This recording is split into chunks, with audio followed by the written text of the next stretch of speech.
Today is the 23rd of April, 2012. We are at the New York State Military Museum in Saratoga Springs, New York. My name is Wayne Clarke. Sir, for the record, would you please state your full name and your date and place of birth, please? Alvin Robert Brown, and I was born in New York City, April 20th, 1930. Did you attend school in New York? I attended school in Albany. I went to the, in fact, before I came to Albany, I went to a one-room schoolhouse where there were 6 grades in one room. And I moved to Albany in my 4th year of schooling. I've been in Albany. I went to various schools in Albany. I went to New York State College for Teachers. Graduated in 1953. All right, let's go back a little bit. You were born in 1930, so when World War II started, you would have been about 11 or 12? I was 11, yes. Do you recall hearing about the attack on Pearl Harbor? Oh, very well. Very well. It was Sunday afternoon, about 4 o'clock, and I was coming home from a party, and a friend came up to me and said, "Hey, the Japs attacked Pearl Harbor." And of course, I'm very aware of what was happening in the world at that time, and Pearl Harbor to me was a place in China. And I said, "Well, what's the big deal? They've been in China for about 4, 5, 6 years." He said, "No, Pearl Harbor's in Hawaii." And I said, "Oh." And I ran home and I found out that was it. That was what was going on. But again... Did things change shortly after that for you? Did you notice a change in the way that... There was a change in everything. In school, they lowered the heat on the thermostats. And they started the various drives, metal, bringing things for the war effort. In fact, one of the things we used to do is cigarette packages were wrapped in tin foil. And we used to take the tin foil off cigarette packages and put them in a big ball. So, yeah, there were things, and of course the shortages came in and the rationing and things like that. I could talk about that a little later. But, yeah, there was, on the home front, you could see changes. You know, right away we had to sell a car. What was the sense of keeping a car if you had to provide tires for the car? You couldn't get rubber tires, you couldn't get gasoline. And in those days, you had to park the car in the garage. You could not park it in the street. So what's the sense of paying $5 a month to garage a car when you couldn't get gas for the car? You couldn't get tires for the car. And what kind of work did your father do? He worked for the state. He worked for the state, and he had to walk to work. Couldn't drive his car anymore to work. And but it was big things. What happened soon afterwards, he sold the car. At a 1939 Plymouth, and it was sold for, I think, $350, because what's the sense of keeping a car when you couldn't get anything for the car? So there were changes, and we used to take little rides on Sunday. There were no more rides on Sunday. And things started to tighten up all around. Ration books, shortages of meat, couldn't get anything like that. Other things were gone. Now, did you have a garden in the summer? No, we did not. We lived in the city. Right in the city. In the city, right. What about blackout curtains and air raid wardens? Yes, my father was an air raid warden. He was at an awkward stage. He was too young for World War I, and he was too old for World War II. I see. So he's had to do something, so he volunteered to be an air raid warden. And they gave the air raid wardens, I think, 3 things. They gave him a helmet, said AW, air raid warden. They gave him a flashlight, because he would say, you know, we see lights coming, and he'd flash the light on where the light was coming from, the window. And they also gave him a whistle. And that was to call attention to the fact that somebody was showing light. And he liked his air raid warden duties.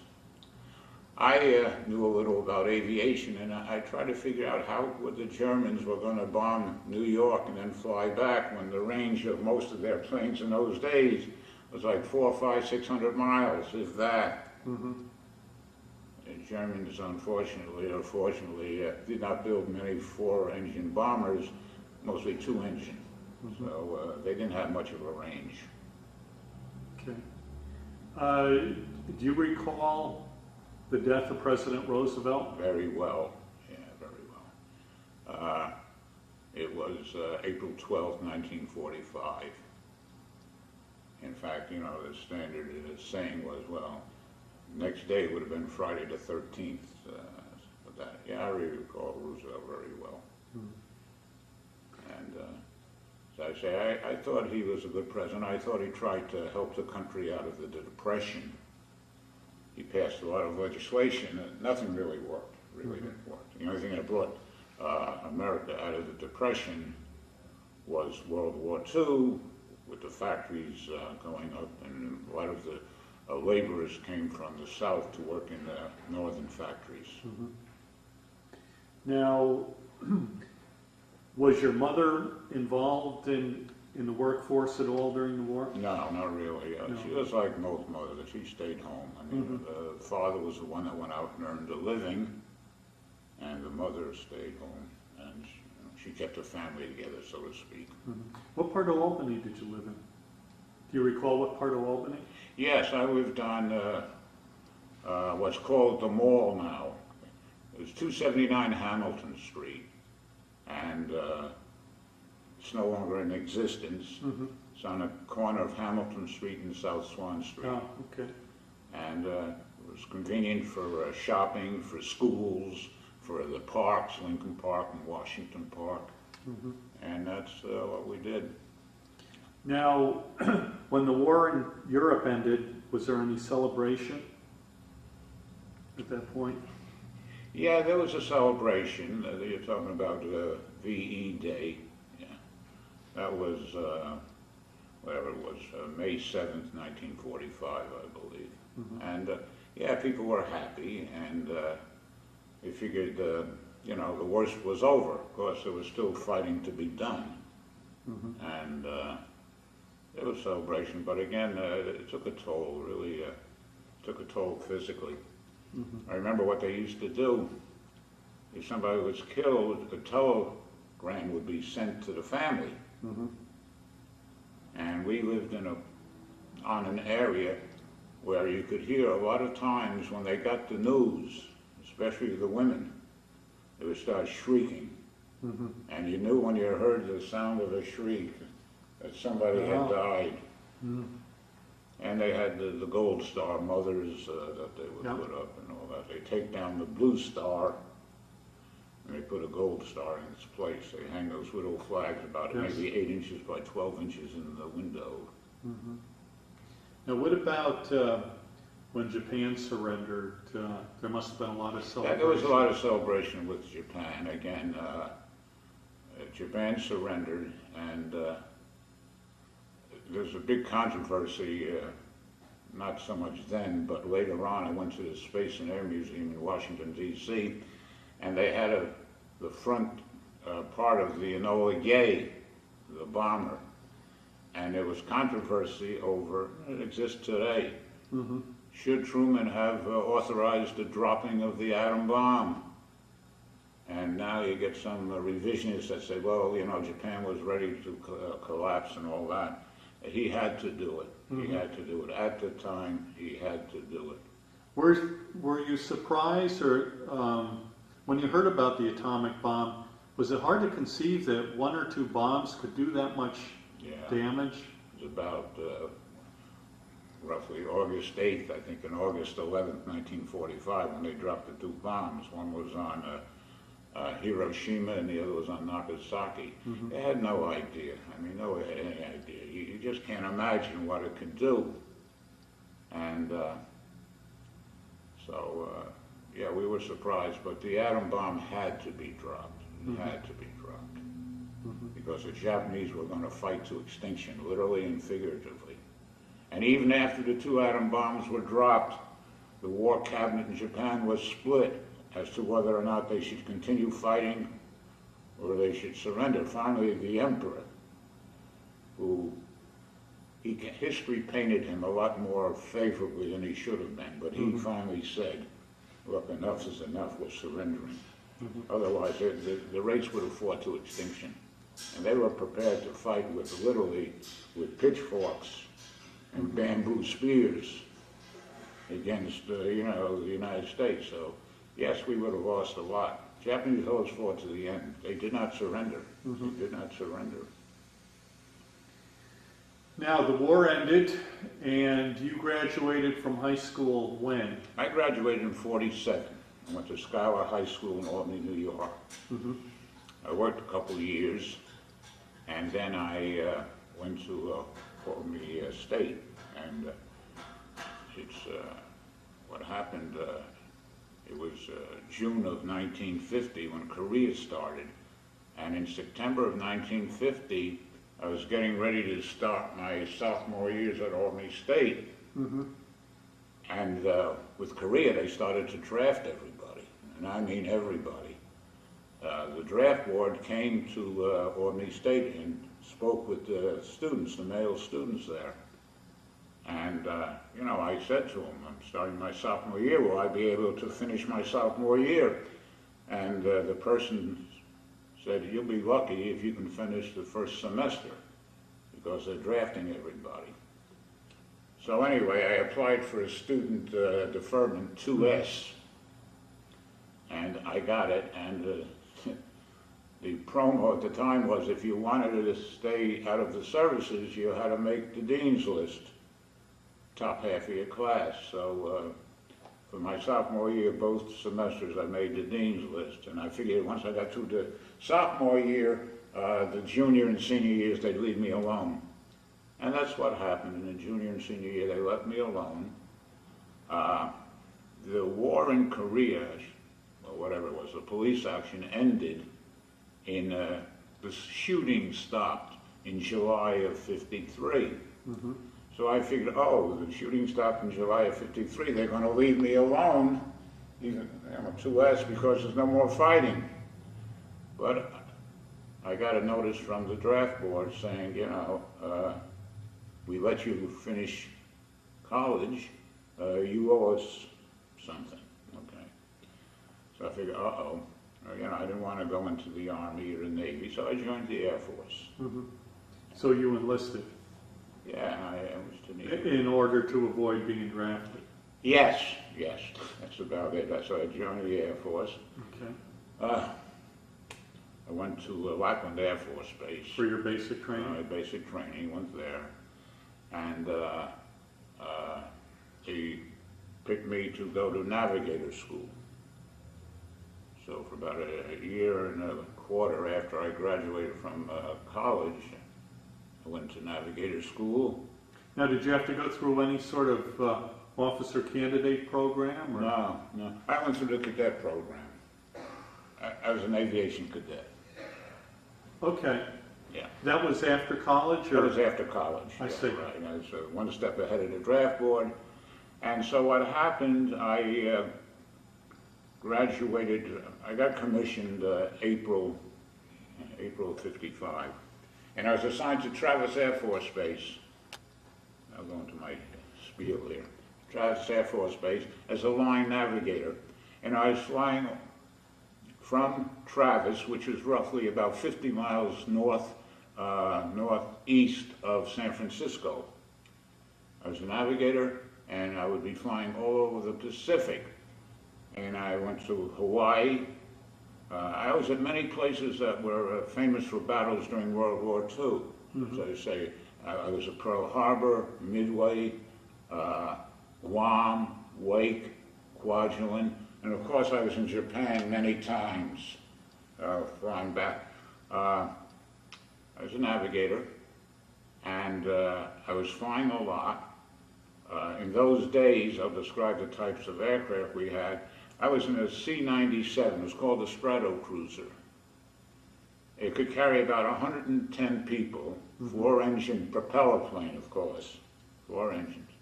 carry 110 people with a crew of 9. We had 2 pilots, 2 flight engineers. They would take care of the engines. We had 3 flight stewardesses, 1 radio operator, and myself, 1 navigator. Now you say stewardesses, were they female? They were female. There were no males. They were relatively attractive Air Force people. Mm-hmm. They were all Air Force. And yeah, they, 3 of us, 3 stewardesses, we would fly over the things. The planes at that time were relatively slow. The C-97 would go about 225 miles an hour. And you couldn't go very far on 225 miles an hour. To go to Hawaii, for example, nowadays they go from Chicago to Hawaii in 6 hours. We went from San Francisco to Hawaii in 11 hours. We're on 225 miles an hour, and of course when you're flying westward, you're going against the wind. So that's what we did. We flew relatively slow speeds. Mm-hmm. Coming in here, I used GPS. Mm-hmm. This is no trouble for me to come find my way here. Now, when you were navigating back then, were you following like radio beacons? No, not over the ocean. Over the ocean, there are different ways of navigating, about 6 different ways of navigating. Mm-hmm. But what I would use over the ocean, I used celestial. Mm-hmm. And at night you would use the stars. You get lines of bearing off the stars. And I get a big kick out of the GPS, which to get a fix, so to speak, where you are, it takes about, I don't know, 30 seconds, and it's accurate within, maybe 40, 50 feet. Mm-hmm. And I remember I'm flying over the Pacific, and if I take my bearings off the stars, and if I'm accurate within 3 miles, that's very good. But of course, this is the middle of the ocean, 3 o'clock in the morning, flying at 25,000 feet. There's nobody anywhere near me. So 3 miles, big deal. Mm-hmm. Wasn't going to bump into anything.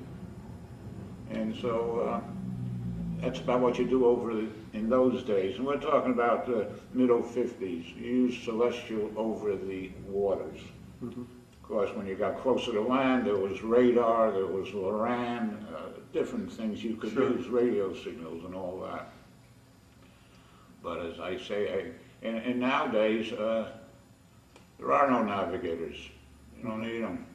Now you were transporting troops, basically? Yes. No, it's civilian population. Civilian population. What I would do, for example, to give you an idea,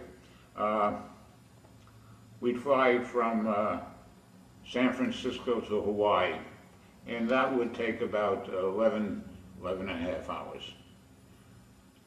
The plane would keep moving, the crew would change. In other words, we were in the air roughly 10, 12 hours, okay? They figured that was enough. Mm-hmm. So at Hawaii, most of the traffic, most of it, not all of it, was to Japan. And so you went to Japan, you went from Hawaii to Wake Island. That's about 2,000 miles. The plane would continue going, the crew got out and rested for about a day and a quarter. Let's say these were 10-hour flights. From Wake Island, you go to Japan. And the hint I was given as a young navigator at the time was, if you're going to be off the path to Japan, be off the path to the right, because Mount Fuji is on the left. So we would stay off and be on the left. Stay on the right. We didn't want to bump into Mount Fuji, which went up to about 17,000 feet. Mm-hmm. Then we would pick up servicemen, mostly, passengers too, civilian passengers, and transfer them from Tokyo to Hawaii. Mm-hmm. It's a distance of about 4,200 miles. We go over 4,200 miles. but it depended on the season of the year. Depended on the season of the year. For example, in the winter, there were ferocious winds originating over Japan. It's called the jet stream. And the jet stream blew at maybe 235, 250 miles an hour. Pretty good. Mm-hmm. And so what would happen, the plane went 225 miles an hour, and the jet stream was about another 225 miles an hour, if not faster. So your ground speed over the water was maybe almost 450, 500 miles an hour. Mm-hmm. Well, that's what enabled us sometimes to fly directly from Japan to Hawaii, a distance I say over 4,000 miles, because we were being pushed, not all the way, but enough of the way by the jet stream. So what we would often do is overfly Midway. Japan to Hawaii is about 4,000 miles, and Midway is roughly about 1,200 miles northwest of Hawaii. Almost directly, you fly from Japan over Midway to Hawaii. It was Hickam Air Force Base. You could do that in the winter because of the jet stream. Mm-hmm. The jet stream was pushing. In the summer, we would land at Midway. Mm-hmm. And I have to tell you this about Midway. I studied a little about history. In fact, when I graduated from Albany State, I was a history major, and I specialized in the area dealing with the causes and consequences of World War II. So I got to know. Midway, I would sit there. This is in the summertime. It was a layover. In the summertime, you could not fly directly from Japan to Hawaii. You had to stop at Midway and refuel because it was another 1,200 miles, all right? So Midway, by the way, is 2 islands, 2 small islands. It's not 1 island, it's 2 small islands. And I used to sit in the sands of Midway, and Midway, by the way, had the whitest sands I ever saw. They were just bleached white by the sun. And I look to the northwest, and I think to myself, 15 years ago, it was one of the great battles in world history. It really changed everything.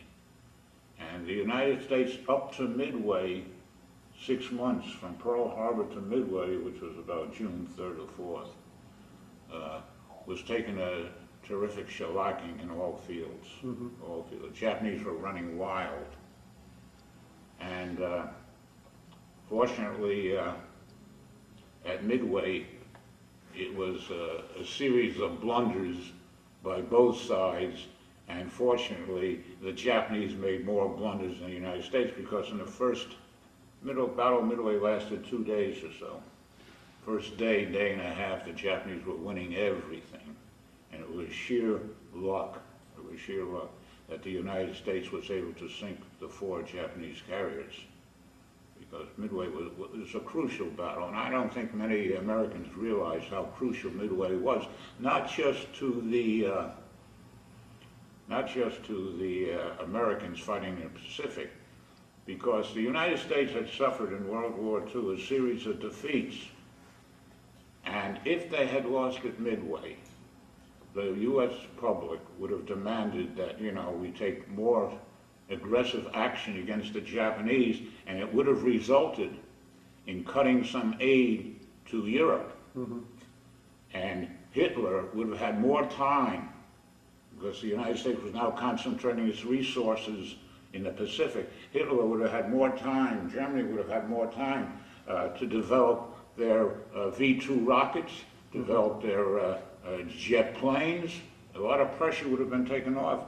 I'm not saying the outcome of the war would have been changed, but it would have been much more difficult for the United States, and it would have been much more costly if they withdrew and fought the Japanese in the Pacific, because Germany really had to be the first enemy. They had to be the first ones conquered. That was it. Okay.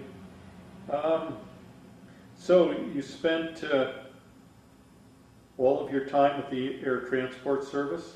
Yes, they called it MATS, Material and Air Transport. But in addition to flying passengers, used to fly cargo planes, C-124s, carrying various provisions, different places. And I preferred the passenger plane. I just preferred the C-97. Now, I know we had advisors in the 50s in Vietnam and Laos and areas like that. Did you make any flights into Southeast Asia? No, I didn't. The only thing is, once we flew into Okinawa, I don't know what we were doing there, but we flew into Okinawa, had supplies and things like that. But in Japan, as I say, mostly we were flying passengers, not all servicemen, but mostly servicemen, back to the United States. Now, one of the things, I was a navigator for about, I don't know, a year and a half or so, and the squadron commander called me in. I remember the name, he's a nice guy, Ben Parsons, Major Ben Parsons. And he said to me, he said, Brown, I understand you're a college graduate. I said, yes, sir. I went to Albany State College for Teachers. He said, well, I take it you can talk before a group. And I said, yes, I can speak before a group. He said, would you consider being a route briefer? And, you know, here he is. I'm a first lieutenant, and he's a major. And he said, would you consider it? And of course I'd consider it. Didn't bother me one way or the other. So I became a route briefer. And I said to him, how is this going to affect my flying status? He said, oh, you'll have time to fly. I think in those days, to maintain flying proficiency, you had to fly 4 hours a month. Yeah. He said, look, he said, you could take a trip to Hawaii once a month. That was 22 hours, you know, 12 hours there and 10 hours back. So I said, well, that's fine. So I took my trip to Hawaii to maintain my flying proficiency. And meanwhile, I gave route briefings. And what I did was, for flights leaving Travis, they're all going to Hawaii, I would give route briefings. And this covered not only American military planes, but British military planes. The British in those days, they were conducting their own nuclear tests in Christmas Island. Christmas Island is roughly, I don't know, it's due south of Hawaii, and it's almost on the equator. So the British had their people there. So I got to know, in addition to American ranks, British ranks, squadron leader and stuff like that. I don't know who I was dealing with. So I gave route briefings, and I received many route briefings. And a route briefing is when you go in, somebody gave you a track to follow, depending upon the winds. There's one of 6 tracks you would fly from San Francisco to Hawaii, again, depending on the wind. So I would lay out the track that I think was best. Point of interest. There used to be, I don't know if there still is, a Coast Guard cutter halfway between Hawaii and San Francisco. They call it Ocean Station November. And what they would do, the Coast Guard, if you were close enough, they had a radar on board, and so they would give you a fix as to where you are. Sometimes the crews didn't know exactly, not the Air Force crews. The Air Force crews knew where they were.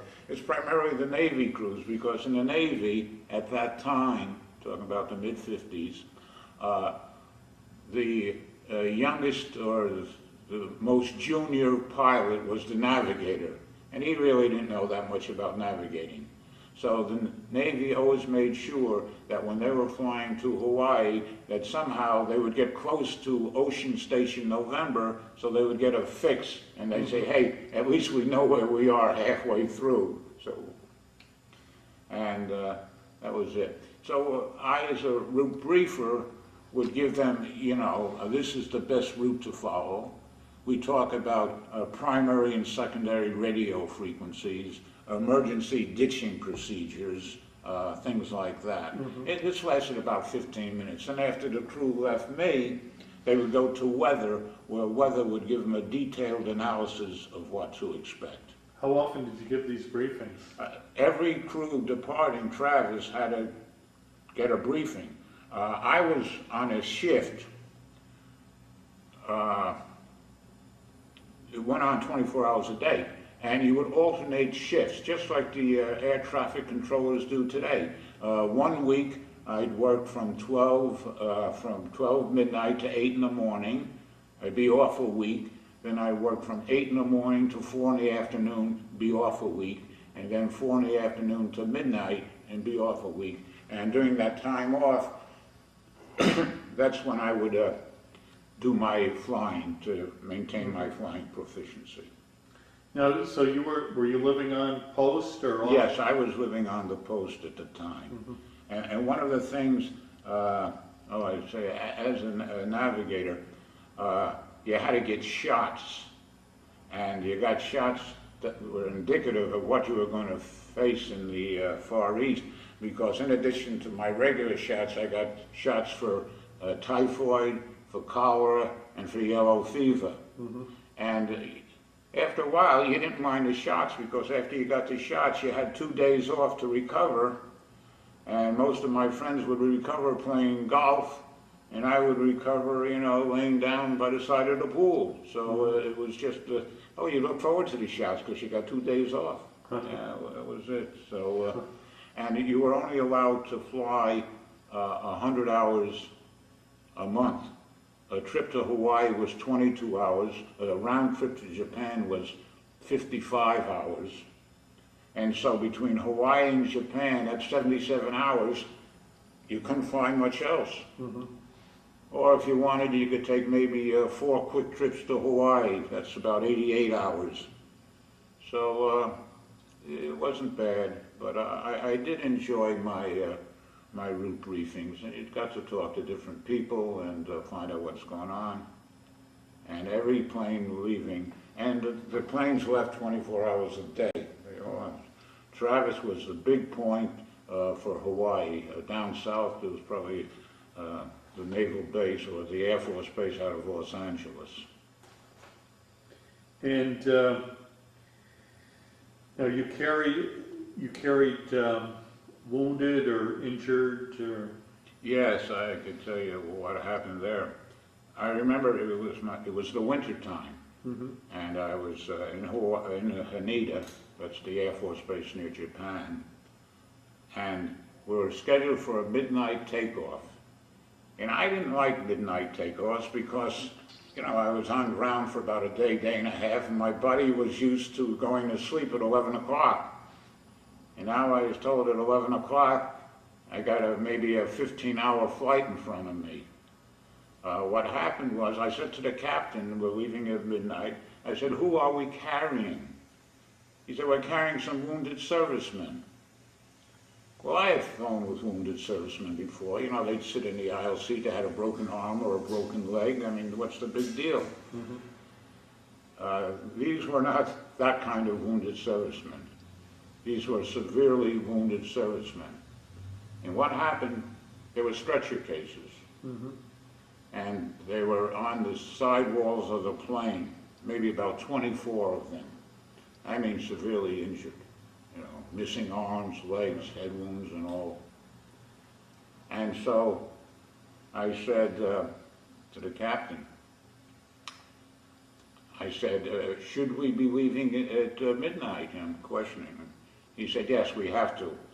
And I found out, because again, this is my first time flying at night, overflying Midway, that, you know, the weather was extremely important. The winds were extremely important. So we had about 24 stretcher cases, and we had 12 nurses, 12 flight nurses, because these were really people that needed constant attention. So we're flying all night, and it's about I don't know, 11, 12, almost noon. And I figured, well, I'll go back and talk to the passengers, because when I flew regular people, I'd go back and I'd talk to some of the servicemen, you know, where you're from and all that. So I opened up the door, and I got a shock, because this was the first time I had seen these wounded servicemen. And I opened up the door, and I looked around, I said, well, I can't go back. The head flight nurse was sitting right in front there, and I said, is it all right if I speak with some of the servicemen? And she said, yes, as long as they're not sleeping. I said, fine. But they're all dressed in their pajamas. Yeah. So I go in, and I come to the first one, and he had his uniform hanging up by his side, and he had a strip of tape with his name on it. Okay? And I say, well, and I knew ranks. Good afternoon, Lance Corporal Smith. How are you? I'm Lieutenant Brown, and I'm from Albany, New York. Where are you from? And he'd start talking. And we'd talk for a while. And while we're talking, all I could think, now at the time I was about 25 or 26, and all I could think was how young they are. I'm 25, 26, they're young. And these were people from the Korean War who only now, 3 years later, were deemed fit enough to travel back to the United States for serious rehabilitation, you know, more so than that he could get in Japan. And at Travis, they had a tremendous Veterans Administration hospital where they got all the people that were now deemed fit to travel from Japan back to the United States for rehabilitation care. And so we would talk, and I tell you, really something. I get done with the talk, and I just keep saying how young they are with their severe wounds and all that. And I'd say if I could, I'd say, well, I'd like to shake your hand, but some of them you could not even shake their hand. I mean, they were like this. Yeah. So as I say, I look at him and I say, well, whatever it was, Lance Corporal Smith, I'd like to salute you for your service to our country. And it was really very affecting me. I go back to the cabin and I say, I got to have the time to recover. And yet, as hard as it was, and it was hard, I'd go in and I'd talk to the wounded servicemen. And as I say, I really appreciated what they did. And I'm thinking, in a couple hours, I'm walking off the plane, and they're just staying where they are. And when they finally get to California, to Travis, they're going to be carried off the plane in their stretchers. And I don't know if they could walk or if they, whatever they could do. So that to me was a very emotional time. I could see these young kids with these wounds. So I used my visiting of these various islands for years later, maybe up to 8, 9, 10 years.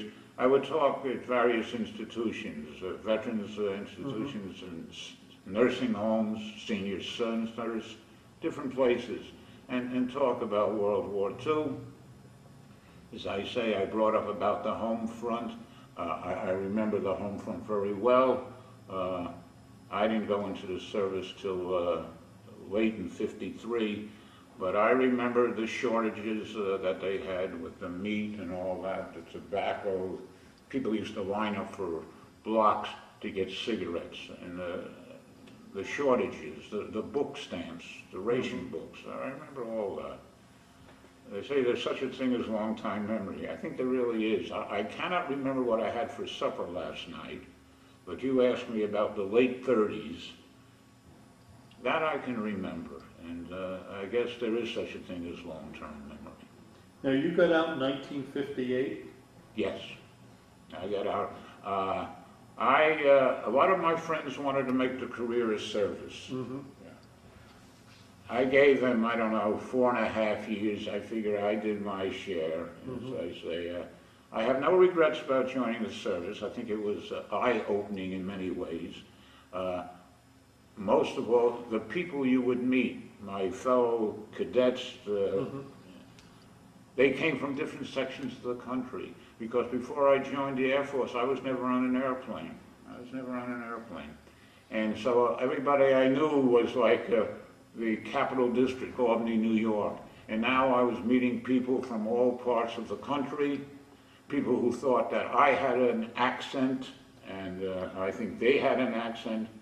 But I think, again, my own personal observations, I feel that the Northeast is a strong part of the country. Now, did you stay in contact with anyone you were in the service with? I stayed in contact for a while, and like everything else, you start raising a family, the kids growing up, the Little League baseball games and stuff like that, and the correspondent, unfortunately, becomes less and less. Mm-hmm. And so, I don't know, at this stage of the game, as I say, I'm 82, my friends were probably basically the same age to those in the Air Force. Who knows if they're still living, and again, that's sad. Now, did you join any groups like the Legion? Or? Yes, I joined here, in fact, I first saw you about maybe, I don't know, 6, 8 weeks ago, when you were just the Jewish war veterans. Oh, yes. Yes, so I addressed, I'm with the Jewish war veterans, I'm the historian, and I'm also the archivist, so I write columns and I give talks to that group, mm-hmm. as well as to others. And were you able to make use of the GI Bill at all, like for buying a home or? No, I really did not. What happened with the GI Bill, I went to Albany State mm-hmm. before I went in, so that was taken care of. And I did go to a couple graduate schools, but I got government grants to go, and you cannot use a government grant and the GI Bill. And I took the government grant, so although I was entitled to, I don't know, maybe 4 or 5 years of college education, mm-hmm. because of the government grants I received along the way, I had no need for using the GI Bill. Mm-hmm. No, so I did not use it. As I say, my son is, he likes the military. He's in the National Guard, and he likes the military. My other son wasn't that crazy about the military, but I have high regards for the military, my service in the Air Force. As I say, I think it was worthwhile. Mm-hmm. And it says you were discharged January 1970. Was that when your obligation was over? I don't know. Yeah, I got my the DD-214. I see. Yeah, I got my DD-214. So it says to my grandchildren get a big kick. It says captain on it. Uh-huh. Captain. Were you really a captain? I said, yeah. Well, I was discharged a captain. While I was in the service, I was a first lieutenant. But my DD-214 says Captain Alvin R. Brown. Yeah. How do you think your time in the service changed or affected your life? It made me much more aware. Mm-hmm. Okay? There are different people out there. People who think that I speak with an accent. This is the way they think. All right. I said, no, I don't speak with an accent. But they said, yeah, you have a New York accent. Okay. After you got out of the service, what type of career did you pursue? Well, what I did is I worked, in addition to being a history major, I also had a major in business. So when I got out of the service, I went into various organizations, junior colleges, doing work in the business departments. In fact, I was the head of the business department for a junior college in New York City. And my service, as I say, it helped me in seeing that other people have different ways of thinking, and other people are different from me. They really are. Mm-hmm. And I am different from them. I understand that. But I realize I'm different from them. So. Okay, well, thank you so much for your interview.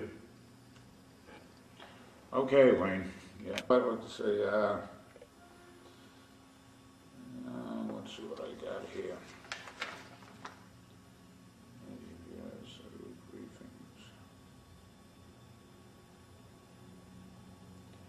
Well, let me just say this.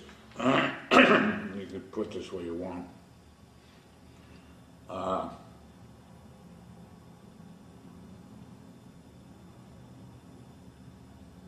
You know, in World War II, and I know a little about World War II, there were two battles in which the United States, the Allies, were totally outnumbered in both men and material. And what happened, it was a foregone conclusion that the battle would end in favor of the Axis forces. And the chances were so remote that the Americans could have anything resembling a victory that they called these battles miracles.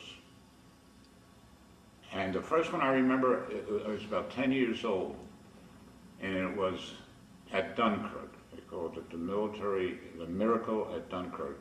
And in a nutshell, what happened, the British and French and Belgian armies had roughly about 370,000 men that were all trapped in the port of Dunkirk. And it was written off.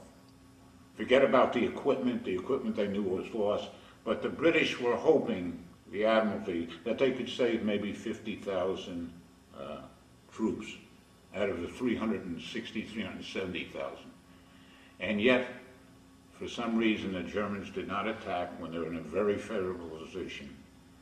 And so the British did not save 50,000, they saved 350,000. It's a big thing, they got them back, okay. And they called that the miracle of Dunkirk, which it was.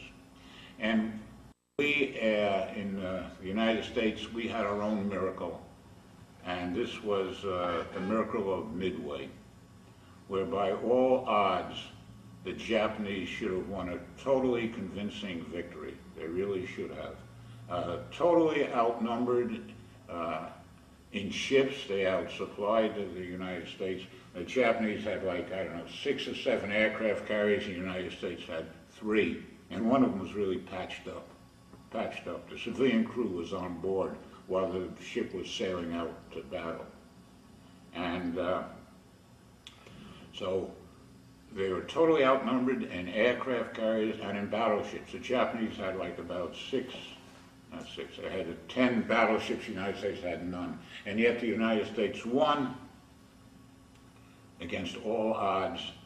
And this was probably primarily due to the fact that the United States had code-breaking facilities that enabled them to have a pretty good idea of what the Japanese were doing. Mm-hmm. And so, again, I always think when I hear code breakers, and I know they have all sorts of sophisticated computer-generated codes these days, I said, I wonder how our code breakers in the early 1940s would have done against these machines they have today. Mm-hmm. So I always have that. In fact, when I was in Honolulu, one of the things, they showed us the building where the code breakers were. And I said, these were the ones. And the British, of course, had their own code breakers for the Enigma breaking the German submarine codes. Mm-hmm. So I said, look, to be a really true warrior, you don't have to man a gun. You got to use your head occasionally. And that's what I got it. So the miracle of Dunkirk I always like to talk about, and the miracle of Midway, where the United States, with its code breakers, beat the Japanese. And many of the Japanese, to their dying day, thought the United States, they had secret agents inside Tokyo that enabled them to pick up. They didn't acknowledge that the United States had code breakers. And they felt that their codes were unbreakable. And as somebody said, whatever man devises, man could undevise, so to speak. And I said, that's said very well. So, I give tribute always to the code breakers. Right. That's okay, anything else? No, that's about it. All right, well, thank you again. Sure.